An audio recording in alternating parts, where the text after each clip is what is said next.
ዘተወክፈ ጻድቀ በስመ ጻድቅ ይነስ አስመ ጻድቅ እምኀበ እግዚአብሔር። የማቴዎስ ወንጌል ምዕራፍ 10 ከቁጥር 40። በጻድቅ ስም የተቀበለ የጻድቅ ዋጋ ያገኛል። በጻድቅ ስም መታሰቢያውን ያደረገ የጻድቁን ዋጋ ያገኛል። ይህ ወንጌላዊ ማቴዎስ ምዕራፍ 10 ከቁጥር 40 ላይ የምናገኘው ነው። ዛሬ እንግዲህ ሁላችን ምክንያት አለው የተሰባሰብነው በጻድቁ በአቡነ አረጋዊ አማካይነት ተሰባስበናል። እግዚአብሔር የወደዳቸው እግዚአብሔር የመረጣቸው ማንም ሊያወርዳቸው አይችልም። ቅዱሳን መጀመሪያ እግዚአብሔር መርጧቸው ጻድቁ አባታችን አቡነ አረጋዊ 9 ቅዱሳን ከሮም ወደ ኢትዮጵያ ሀገረ እግዚአብሔርን የምታመሰግን ለፈጣሪዋ የምትገዛ ሀገር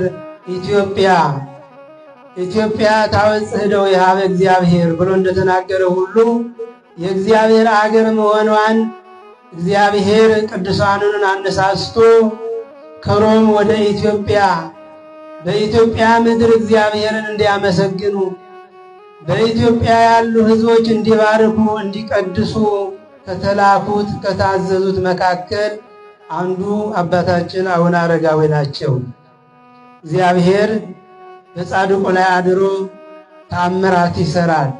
ቅዱስ የሚለው ቃል ቅዱስ ስራ ስለሰሩ፣ ቅዱስ ስራ ስንሰራ፣ እግዚአብሔር የሚወደው ስራ ስንሰራ፣ ሕገ እግዚአብሔር ስንጠብቅ፣ በእግዚአብሔር ፈቃድ ስንመላለስ እኛም ቅዱሳን እንሆናለን።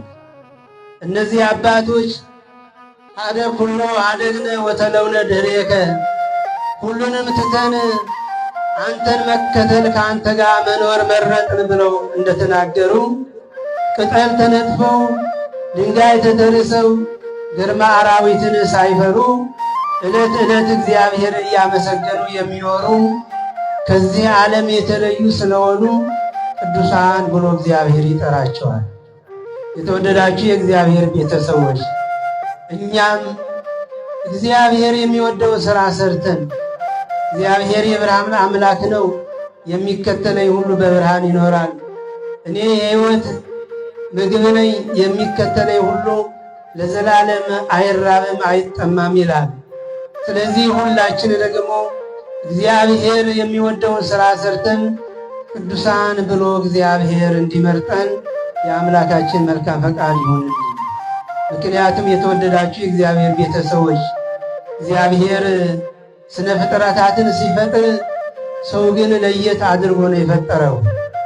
12 ስነ ፍጥረታት ሲፈጥር ሰው ላይ ሲደርስ ግን ንግበር በአርአያነ ወበአምሳሊነ፣ በመልካችን በምሳሌያችን አድርገን ውበት እንዲኖረው ደጉንና ክፉን መለየት እንዲችል አድርጎ ሲፈጥር፣ ሌላው ግን ለአንክሮ ለተዘክሮ ለምግበ ሥጋ ነው የተፈጠረው። ታዲያ እግዚአብሔር ልዩ አድርጎ ሲፈጥረን እግዚአብሔር ልዩ ክብር እንዲኖረን አድርጎ እግዚአብሔር ሲያከብረን እንዴት ከእግዚአብሔር ክብር ልንወጣ ቻልን? ሐሳባችን እንደ ቅዱሳን ሰማያውያን ስላልሆነ፣ ሐሳባችን እንደ ቅዱሳን ከእግዚአብሔር ጋር መኖር ስላልሆነ፣ ሐሳባችን ምድራዊ ስለሆነ፣ አስተሳሰባችን ምኞታችን ሥጋዊ ስለሆነ እንደ ቅዱሳንን አንድ አድርጎ አራዊት እየተገዙላቸው ከአናብርትና ከአናብስት ጋር አብሮ እየኖሩ ድንቅ የሆነውን ሥራ እየሰሩ እግዚአብሔር ግን የማይገዛው እንዲገዛላቸው አደረገ። እኔና እናንተ ግን እርስ በርሳችን መደማመጥ ማዕቀቶን፣ እርስ በርሳችንን መከባበር ማዕቀቶን እንደ ቅዱሳን መሆን አይደለም በደቂቃም አብረን መኖር አቅቶናል። ጻድቁ አባታችን አቡነ አረጋዊ ከሮም አገር ወደ ኢትዮጵያ ሲመጡ በመላው ኢትዮጵያ እየዞሩ እግዚአብሔርን እያመሰገኑ ወደ እግዚአብሔር ልመና እያቀረቡ ሰውና እግዚአብሔር አንድ እያደረጉ ሲባርኩ የነበሩ ጻድቅ ናቸው። ቅዱሳን እዚህ ስለሚሰሩ እግዚአብሔር ደግሞ ከነሱ ጋር ስለሆነ ሁሉም ነገር ይታዘዝላቸዋል። እኛ ልጆቻችን ይታዘዙን ይሆን? እኛ በትዳር ውስጥ እንደማመጥ ይሆን? እኛስ ባለን ስልጣን ላይ ተቀምጠን ከታች ያሉ እናያቸው ይሆን? እውነተኛ ፍርድ እንሰጥ ይሆን? ሁላችንንም እግዚአብሔር በሚጠራን ሰዓት እንጠራለን። ማንም ሰው በስልጣንም ይሁን በሀብትም በድህነትም ይሁን በጀርባ ሞት ያልተሸከመ ፍጥረት የለም። ሞት የሚያክልን ፍጥረት ተሸክመን እንዴት ነው እግዚአብሔር የሚወደው ስራ ላይ ማንሰራ? እግዚአብሔር ያስተማረን ራስ መውደድ አይደለም፣ ራስ መጥላት ነው። እግዚአብሔር የራስን ሕይወት አሳልፎ የእኛን ሕይወት እንዲኖረን ምንም በደል ሳይኖርበት በመልዕልተ መስቀል ተሰቅሎ መከራ የተቀበለው መከራችን መከራው አድርጎ ከጨለማ ወደ ብርሃን ያወጣን አምላክ። ታዲያ ቅዱሳን ይህንን አይተው ነው ሁሉንም ትተን አንተን መከተል መረጥን ያሉት ቅዱሳኑ። ጻድቁ አቡነ አረጋዊ በተለያዩ ገዳማት በተለይ በሰሜን ክፍለ አካባቢ በተለያዩ ተራራዎች ሰዎች ሊወጡባቸው በማይችሉ ከፍ ወዳለበት ስፍራ ላይ ጫካ ወደ በዛበት ስፍራ ላይ ሰው ወደማይገኝበት ስፍራ ላይ ሆነው እግዚአብሔርን እያመሰገኑ ወደ እግዚአብሔር ልመናን እያቀረቡ ለኢትዮጵያውያን በረከት ያቀርቡ ነበረ። ስለዚህ የጻድቁ በረከት ከሁላችን ጋር ይሁን። ጻድቁ አባታችን አቡነ አረጋዊ በተለያየ ስፍራ ሆነው እግዚአብሔርን ሲያገለግሉ ሰውን እግዚአብሔርን አንድ ለማድረግ ነው። ሰዎችን ከእግዚአብሔር ጋር እንዲገናኝ ነው። ታዲያ ይህንን የመሰለ አባት እግዚአብሔር የሰጠን በጻድቁ ስም ቤተ ክርስቲያንን የሰራ የጻድቁን በረከት እሰጣለሁ። በስምህ አስራት በኩራት ያቀረበ፣ በስምህ መስዋዕት ያቀረበ፣ ዕጣኑ ጠዋፉ ሻማው ያቀረበ ሁሉ እስከ ትውልድ ድረስ በረከት ምሕረት እሰጣለሁ ብሎ ቃል ኪዳን ገብቶላቸዋል። ጻድቁ አባታችን ይህንን አገልግሎት በሚያገለግሉ በጨለማ ያሉ አጋንንት እግዚአብሔር ስለሚወዳቸው ይፈታተኗቸው ነበር። በጸሎት ላይ ሆነው ሳሉ ሰይጣን በተለያየ መልኩ ይፈታተናቸው ይከታተላቸው ነበረ። ነገር ግን ዕለት ዕለት እግዚአብሔር የሚያመሰግኑ የእግዚአብሔር ሰዎች ስለሆኑ እግዚአብሔር ከእነሱ ጋር ስለሆነ ድል ይነሱ ነበረ። የተወደዳችሁ የእግዚአብሔር ቤተሰቦች ብዙ ቅዱሳን በኢትዮጵያ ያሉትን ታሪካቸው ስንመለከት በተለያየ ስፍራ ላይ ቆመው እንደኔና እንደናንተ በደቂቃ ቆመው መመለስ አይደለም። እረፍት ሳያገኙ መላው ሌሊቱና ቀኑን ቆመው እያለቀሱ አይደለም። በብርሃን ሆኖ በተመቻቸ ስፍራ ሆኖ በባህር ውስጥ ተዘቅዝቀው ስለ ኢትዮጵያውያን ካለማርክ እኔ ከአምደ ወርቅ ፋቀኝ አውጠኝ እያሉ ራሳቸው ዝቅ አድርገው ስለ ሕዝባቸው ሲጸልዩ የነበሩ ቅዱሳን። ለዚህም ነው ኢትዮጵያ ሀገር እግዚአብሔር የተባለች በቅዱሳን ተከባ የምትኖር በቅዱሳን ምስጋና የምትኖር ሀገር ስለሆነች እንደምታዩት እርስ በርሳችን እንኳን ባንስማማ በቅዱሳኑ ቃል ኪዳን ግን እግዚአብሔር እየጠበቀን ነው። ስሙ የተመሰገነ ይሁን። እስቲ አመስግኑ እግዚአብሔር። እግዚአብሔር በቅዱሳኑ ላይ አድሮ ይመሰገናል። እግዚአብሔር በቅዱሳን ላይ አድሮ ስሙ ይጠራል። እግዚአብሔር የሚያመሰግን ትውልድ ሁሉ የተባረከ ነው።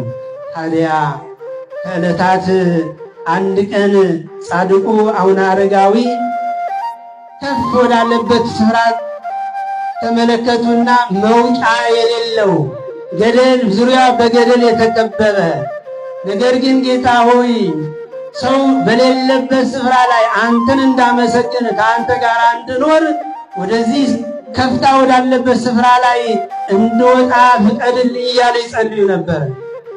ዙሪያው ገደላማ ነው፣ መውጫ የሌለው መንቀሳቀሻ የሌለው። እግዚአብሔር ግን ለሚጠሩት ቅርብ ነው። ሁላችን ስንጠራው እግዚአብሔር ይሰማናል አይደለ እንጂ። ግን የምንጠራው ለምንድን ነው? ገንዘብ ስጠን፣ ስልጣን ስጠን ነው? ሀብት ስጠን ነው? መኪናውን ስጠን ነው? እኛ መቼስ አንጠግብም። አንድ መኪና ያለው 2 መኪና ይፈልጋል። 2 ያለው 10 ማድረግ ይፈልጋል።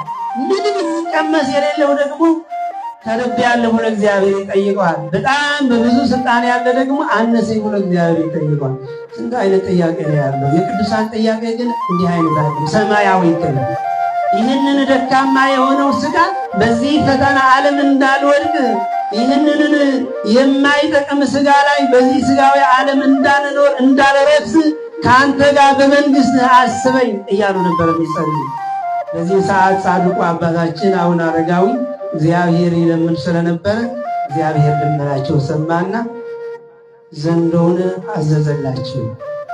የሰማሽን ዘንዶ ከሰው ጋር ይስማማል? ዘንዶ ስታይ ደስ ይላቸዋል? የማይሸሽ ሰው አለ? ለቅዱሳን ግን ሁሉም ነገር ይታዘዝላቸዋል። እግዚአብሔር አመስግኑ ከፍ አድርጋችሁ።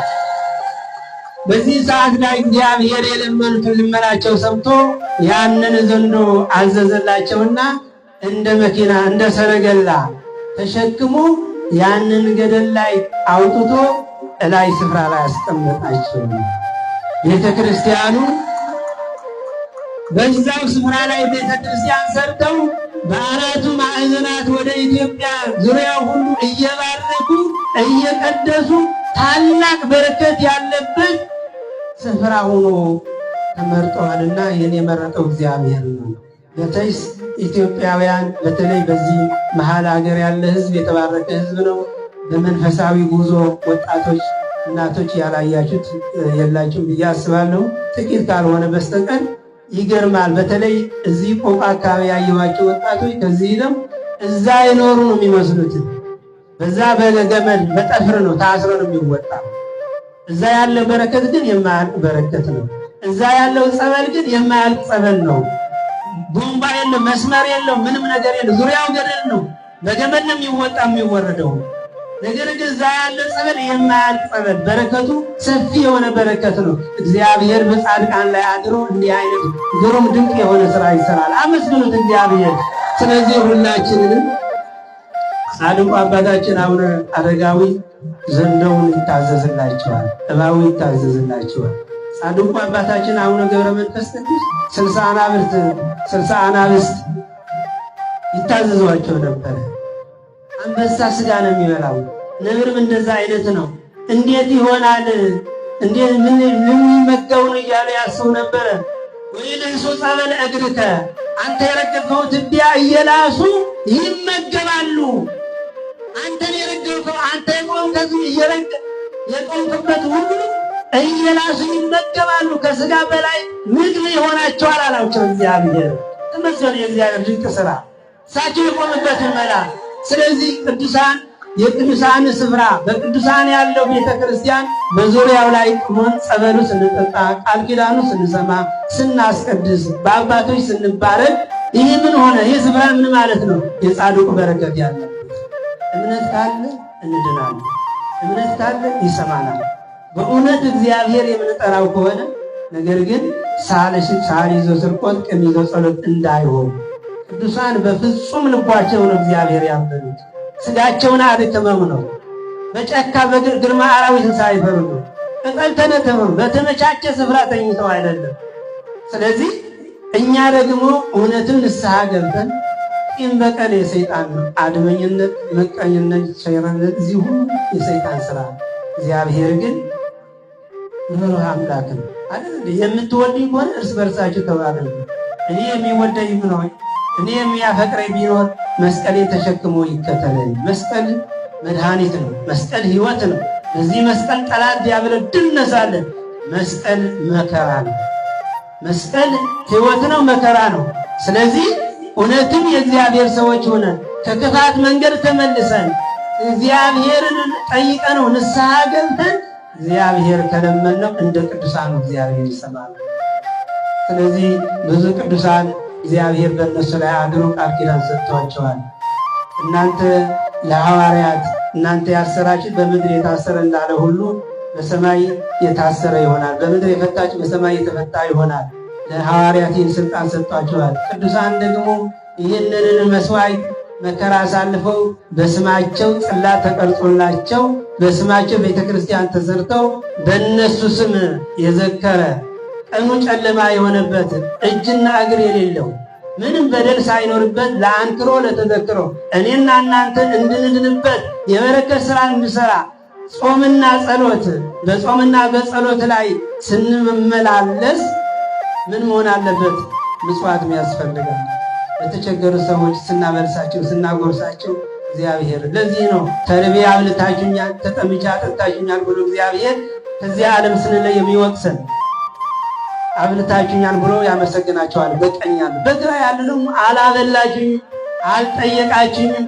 በዛን ሰዓት የማያልቅ እንደ ክረምት ውሃ ለቅሶ ያለማቋረጥ ይሆናል። ነገር ግን አይጠቅምም ነው የተባለውና ብዙ መምህራን ብዙ ሊቃውንት አሉ እግዚአብሔር ሰጥቶናል። እነሱ ሲያስተምሩን ቃሉ ከሰማን እውነትም ንስሐ ከገባን ወንድማችን ጎረቤታችን ያስቀየመን ቅርብ ባዮች እግዚአብሔር አዳጌ በቀል ነው። እግዚአብሔር ይቅር ባይ ነው። እግዚአብሔር ኃጢአት እንጂ ኃጢአተኛ የማይጸየፍ አምላክ ነው። ያቺ ሴት አግልለዋት በደለኛ ናት፣ በኃጢአት ዋነች። ስለዚህ ወደ እሱ አትቀርም። 12 ዓመት ሙሉ ደም እየፈሰሳት መከራ ስታይ የነበረኝ ምን አለች እሷ? እግዚአብሔር የልብሱን ጫፍ እንኳን ብነካ እድናለሁ። አብሮ የነበሩት እንዳትጠጋ ሲያገሏት የነበሩ እሷ ግን የልብሱን ጫፍ ነካ ስታደርግ እግዚአብሔር ዘወር ብሎ ተመለከታል። ወዲያውኑ ቀጥ አለ፣ እግዚአብሔር አዳናት። ስለዚህ እኛ የሚጠበቀው እምነት ነው። እኛ ካመን እግዚአብሔር ያድነናል። እኛ የእግዚአብሔር ሰዎች ከሆን እግዚአብሔር ከእኛ ጋር ይሆናል። እግዚአብሔር በፍጹም ልቦና ከለመን እግዚአብሔር ይሰማል። ስለዚህም ነው እናንተ አለ በቅዱሳን ስም ቀዝቃዛ ውሃ ያቀረበ የጻድቁ ዋጋ ያገኛል። በጻድቁ ስም ቤተክርስቲያን የሰራ ያሳነጸ ያነጸ ሁሉ በሰማይ ቤት መንፈሳዊ ቤት መንግሥተ ሰማያት እሰራለታለሁ ብሎ ለቅዱሳን ለሰማዕታት ቃል ኪዳን ገብቶላቸዋልና ዛሬ የጻድቁ የአባታችን በዓል በጥቂቱ እያከበርን ያለው። ነገር ግን ዘመነ ጽጌ ነው። እመቤታችን ወላዲተ አምላክ ድንግል ማርያም ወደ ግብፅ የተሰደደችበት ልጇን ይዛ መከራ ከአገር ወደ አገር እየተንከራተተች መከራ ያገኘችበት ስለዚህ የስደት ወቅቷ ነው። ይህን እናስባለን። ሊቃውንቱ ከምሽቱ 3 ሰዓት ጀምሮ ያለ እረፍት እሷንን እያመሰገኑ ልጇን ወዳጇን እያመሰገኑ የሚዘምሩ የስደቷን በዓል እያመሰገኑ ነው። ስለዚህ ገብረ ክርስቶስን ዛሬ የእረፍቱ መታሰቢያ ነው። እግዚአብሔር የወደደው የእግዚአብሔር ደግ ነበረና ተመሽሮ ሙሽራ የነበረው ነገር ግን ይህ ምድራዊ ሙሽራ ምድራዊ ዓለም አልፈልግም ብሎ ከጫጉላ ወጥቶ ወደ እግዚአብሔር ስፍራ ከጫጉላ ወጥቶ ወደ ሰማያዊ ስፍራ ከዓለማዊ ስፍራ ወጥቶ ወደ እግዚአብሔር ስፍራ የሄደ ዓለምን የናቀ የመነነ ከእግዚአብሔር ጋር የተገናኘ እግዚአብሔር በእሱ ላይ አድሮ ድንቅ ያደረገ ገብረ ክርስቶስ የእረፍቱ መታሰቢያ ነውና ሰዓት ቅዳሴ አለ። የቻልን አስቀድሰን ተባርከን አንቸኩል። በመቸኮል የምንሰራው ነገር የለም። ቀድሞ እግዚአብሔር ካልቀደመ ቀድሞ እግዚአብሔር ካልሄደ እግዚአብሔር መላእክቱ አስቀድሞ ካላቀ ቅዱሳንን ካላቀ የምናከናውነው የለምና ለአስተማረን ለመከረን የቅዱሳን አምላክ ኢየሱስ ክርስቶስ የተመሰገነ ይሁን። ወስብሐት ለእግዚአብሔር።